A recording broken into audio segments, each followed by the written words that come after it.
Subscribe to our YouTube channel for in-depth interviews of India Inc. and press the bell icon so that you do not miss our updates.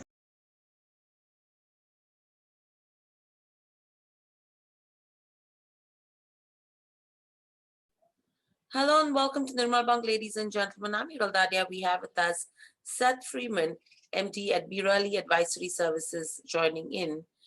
Seth, good morning and welcome to the show. Always a pleasure to have you and speak to you. Uh, Thank my, you. my first question coming to you right now is the way markets have rallied, not only emerging markets, developed markets as well. We are setting record new highs. What's taking us at these levels right now, in spite of the kind of impact we're seeing of COVID-19? Overall, economies are in a slowdown. However, markets are not really mirroring that. Well, partly stock prices in general are supposed to be forward-looking and based on anticipated earnings, ideally. But we're also seeing, a high interest in specific stocks. So I think there's expectations that we're going to see growth, and maybe in certain sectors we're going to see pent-up growth. Many of the broader indices, though, have been really led by allocations to a relatively small number of companies, um, at least on an international level, particularly, even the S&P relative to the NASDAQ because of the sheer growth of Apple, Google, Facebook, and some of these other companies, that it kind of tends to skew um, the overall perception of broader growth. Right. So with all of this, overall, if you go to see, the next big thing is the Fed policy, which is eyed this week. What's your anticipation? What could be coming out of the Fed policy? Well, the reports last week were that inflation is still relatively low, and that is what will drive policy. Plus, looking at unemployment numbers. So I don't really expect an immediate, reaction by the Fed. Although rates did go up across the board over the last couple months, they're still historically very low, and I really don't expect that to change. Um, there's a lot of expectation about a quicker recovery based on the U.S., at least here, percentage of the population becoming vaccinated, Mm. and so. But we haven't seen the results of that, other than just, you could say, enthusiasm or looking forward. Right. So do you think that the Fed will conclude its latest meeting where markets are pricing in a rate increase by, say, late 2022, and all eyes will be on the dot plot of the rate projections to see if a hike in 2024 is still the central scenario for policymakers? Well, I think in the near term we're not going to see any increases, but Mm. I think that the Fed's going to be very data oriented. We know who the Treasury Secretary is, and the Fed is going to keep looking at the numbers. Um, the question is going to be about employment rates, I think, because we still, even though we've had employment growth here in the U.S., we still have a high percentage of unemployment, and I believe that's going to be the main driver of Fed policy. Right. So if you talk about the trillions that are coming through with regards to where the federal spending is concerned, do you Mhm. think that's something that could lift the dollar initially? And with that, overall, if you go to see, uh, you will see a major impact coming in. Well, distributing all this money, and during the Trump administration, the deficit grew very rapidly, and now we're layering on another $2 trillion before they're done with it, and it's inherently inflationary. When inflation takes off, it is something we can't really predict today, but most definitely, these are cycles. We're still at a relatively low rate cycle. but for sure, we're going to see higher rates. Um, and it's going to have a big impact on growth, and especially, asset values. Asset values have have really gone up because of cheap money. And this is going to also severely impact the real estate markets. Right. So, Seth, if you talk about the US right now, we're looking at a rapid vaccination campaign. There is the overload of federal spending that the Congress has unleashed. And with that, now what everyone is talking about is that the economy probably is going to recover faster than what the policymakers had anticipated. Would you agree with it, or do you think the recovery phase with the economy is going to be slow and steady? I think it's going to be slow and steady. There's quite a bit of research about what people really do with with the money they get from the government, depending on what your income was in 2019 or on your tax return. People can get up to $1,400, or are already receiving $1,400, Mm-hmm. and it's not known exactly what people are going to really do with that. Are they going to spend it? Are they going to pay off their credit cards and not actually necessarily spend more? Pay off other bills. So it really depends if consumers use it to consume. That will really help the economy, but not necessarily paying off debt and or just saving it. So it's hard to say the impact of that. We're seeing, companies and assets that have been distressed throughout the COVID-19 period and are just now hitting the wall. We're starting to see more hospitality bankruptcies. We're seeing shopping mall operator bankruptcies, um, businesses that were able to hold on with either because they had capital or they had help from the CARES Act from the government.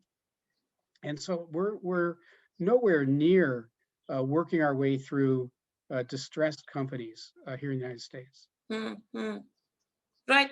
So overall, with everything that's happening right now in the US, especially if you go to see uh, ultra loose monetary policy, you have the $1.9 trillion stimulus.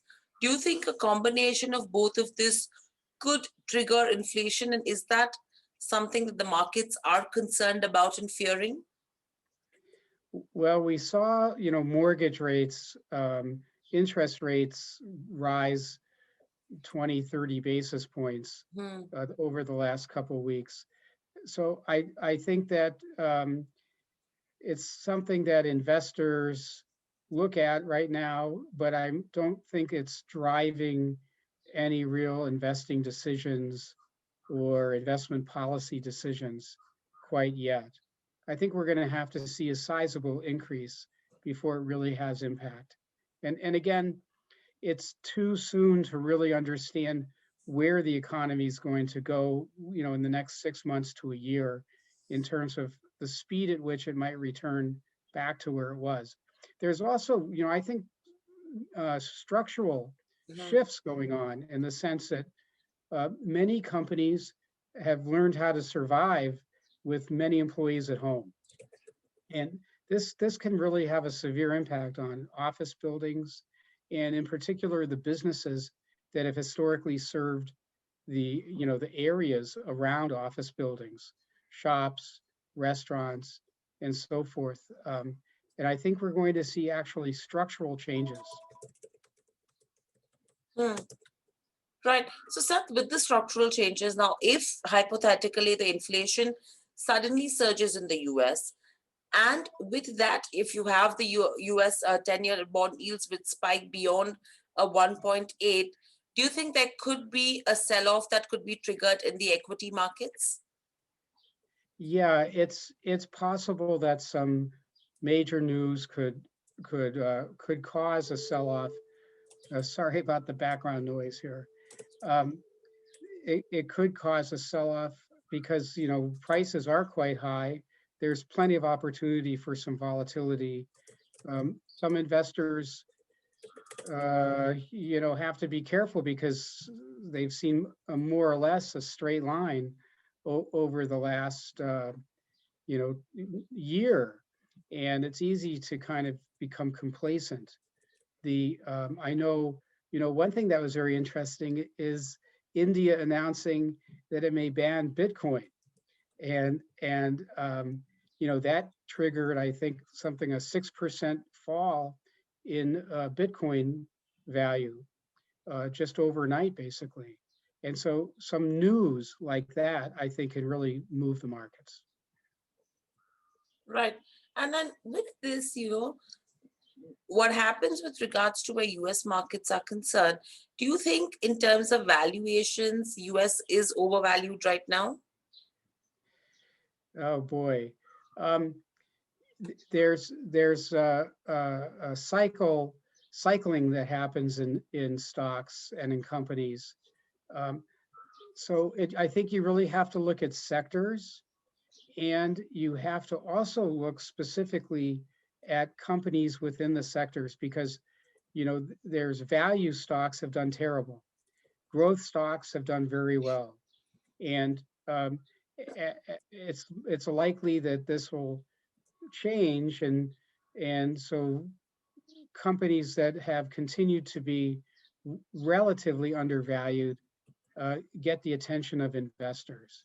So to say that the market is overvalued, um, you really, I believe, have to look at the constituents, and you really have to drill deeper than just look at an index, for example. Right. So taking how the global markets are, performing right now, Mm-hmm. and taking the given current climate, would you be a buyer of equities currently?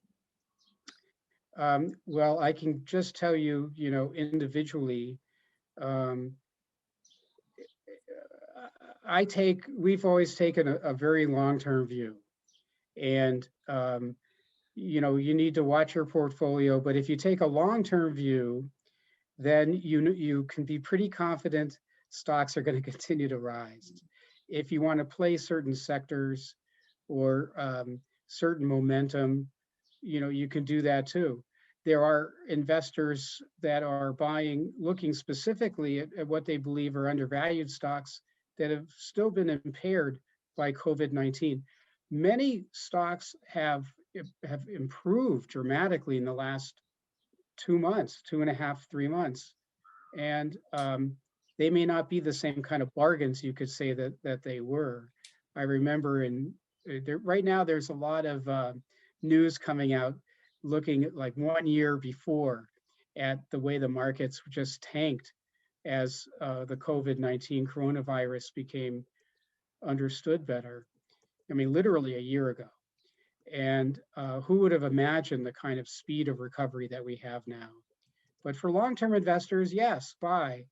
I'm still extremely enthusiastic about India, for example, in spite of its volatility and vagaries.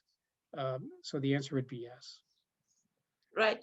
And what would the stimulus package mean for emerging markets? Do you think the FI inflows into emerging markets like India will increase, taking into consideration higher liquidity? Um, I don't know that the stimulus package will have a whole lot of impact on money flows to India, Hmm. other than perhaps a perception that as India's vaccination rates go up, and there's actually, frankly, I think what's going to motivate more money going into India is India's closer political alliance with the US relative to China and Russia. Um, I think that's going to make the biggest difference in terms of long-term investment. But I would also say that the huge amount of money that came into India for various Reliance Group related ventures and has really focused investors on startups. Startup companies received something like 4 times more money in 2020 than 2019. And so I think investors are going to continue looking at that, as well as, maturing markets in India. But I don't think it's going to be related, frankly, to stimulus money. I don't see that as a driver to investing into India. Hmm. Right, so Seth, are you expecting emerging markets to outperform or underperform going forward? Because India has rallied across, you're seeing these kind of rallies, or do you think there should be some bit of profit booking that should start creeping in? Oh, the India market really went up a lot quickly. I think that it depends on one's long-term view. If investors own individual stocks as opposed to index-based stocks, yeah, why not take some money off the table if you've done very well and wait for some price adjustments. On the other hand, for passive investors, I like to say this all the time. I just remember in 2004 how low the Sensex was.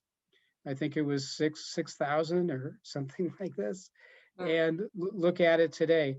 On a compounded rate, it's not earth shattering, but just imagine if you had just stuck with your investment and never looked at it again, and never had one single transaction cost, or over time, continued to buy in.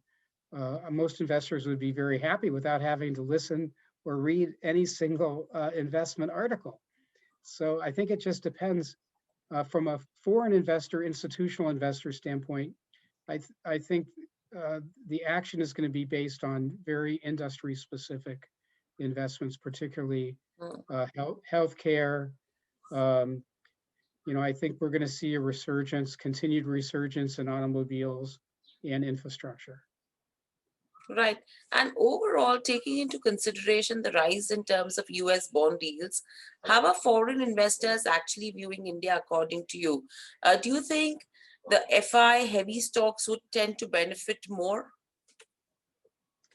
Well, in terms of relative yield investors, the US rates are going to have to go up quite a bit, I think, to remove kind of the premium for investing into India.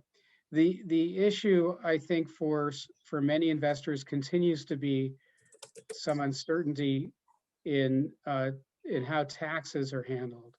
I realize the regulations have become clearer, but the government at various times over the last 15 years I've been watching the market, makes abrupt announcements which roils the market. And that's something that investors don't forget about. Right. And overall, from here on, which are sectors that you would really look at with regards to investments? Well, as I mentioned, healthcare should be very strong in India for many years. And as much as retail is hurt by coronavirus, rates of consumption I know in India have gone down most recently, but I see that more as a pause than a trend. So I think long term, there's no question in my mind, and we're going to continue to see growth in services that are consumed in India. The economy's changed so much since my first trips. So, services businesses within India, I think will be, and insurance, frankly, is going to be huge. Right. And overall, are you expecting this kind of an up move to continue with regards to Europe as well? Yes and no. There's still some issues involving, Brexit and some uncertainty there. The economies there are not all doing very well. Italy's doing very poorly, for example. So I think it's going to be a little more country specific, and